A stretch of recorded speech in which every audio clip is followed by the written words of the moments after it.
Tzu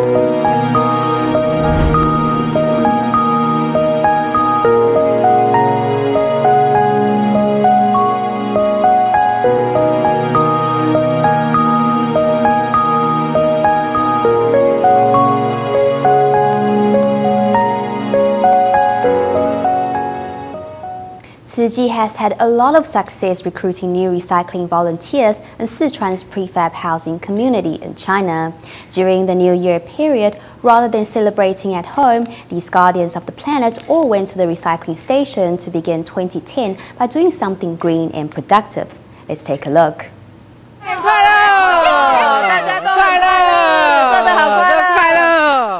The ruddy smiles are genuine, a reflection of spiritual happiness that comes from giving back to the environment and the arrival of the new year. Arriving at the prefab housing community, the presence of the tricycle tells residents to bring out their recyclables. Even children jump in to flatten the bottles.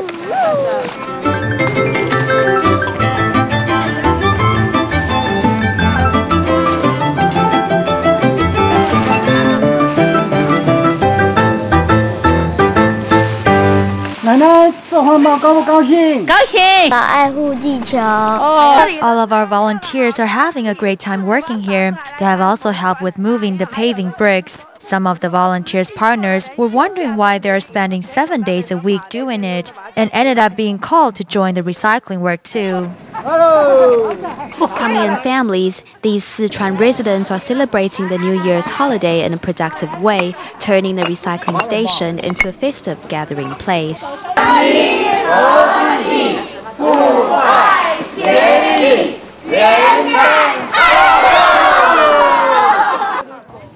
Still on the subject of recycling, in Taiwan's Beigang Environmental Station, volunteer Su Chenjia was the one who established its recycling program. What is most remarkable about his story is that Su is troubled by debilitating arthritis and has trouble walking and moving.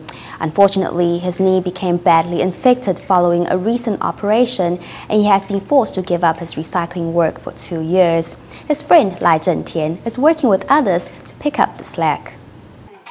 Before, you could always see Su Chenjia ferrying recyclables. I've had 3 operations in a year. A 10-centimeter scar proves his words. Suffering from acute arthritis, Su's wound was infected by tuberculosis, and now he must rest for 2 full years. Later on, they will remove the bone and wait for it to heal.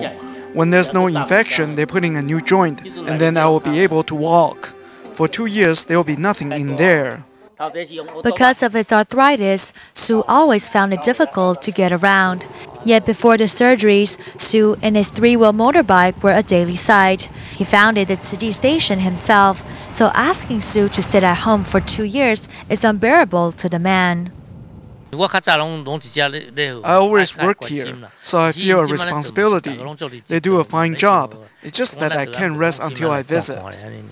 Su's good friend, Lai Zhentian, understands his feelings. Friends for more than 2 decades, Ah Tian helped Su start up the station, even going to get a trucking license at 40 years of age. It's easier now more people have joined. It had been just us 2. There are more volunteers, so each only needs a single trip. Quieter than Su, Lai is nonetheless diligent. The 2 are a well-oiled machine, and though someone different now is in his co-pilot seat, the honor will always be first reserved for Su. Where there's a will, there's a way. The Buddha won't let him sit idle.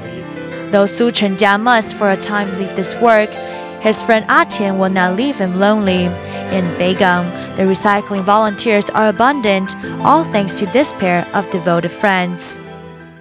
Tomorrow we bring you the story of Zheng Baolian, who uses recycled laundry water to wash the used bottles in the Beigang recycling station.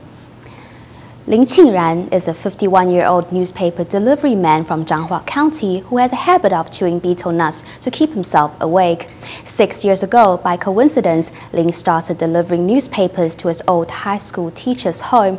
The teacher gave Lin a Jingsi Aphorism book, which changed his mindset. Now Lin Qingran has not only got rid of his bad habits, but also volunteers at the local recycling station.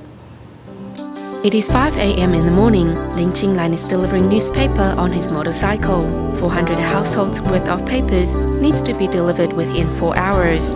Racing against time, Lin used to eat betel nuts every day to keep him awake. I get up early, it's cold and I'm sleepy. To keep myself awake, I started eating betel nuts. After a day or two, I ate more and more. Lin Qinglan says he has been eating betel nuts and delivering newspaper for the same amount of time.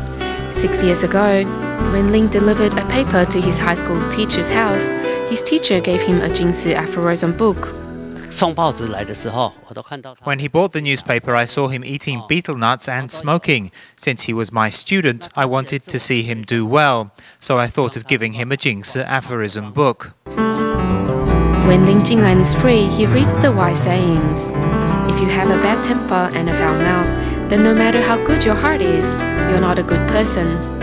This Jingsi aphorism was a wake-up call for Lin. This phrase kept me awake for a few days.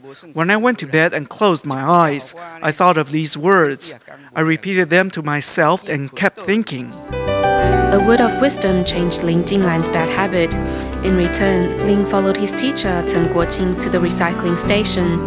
After 30 years apart, the two are reunited by Jingsi aphorism in Ciji.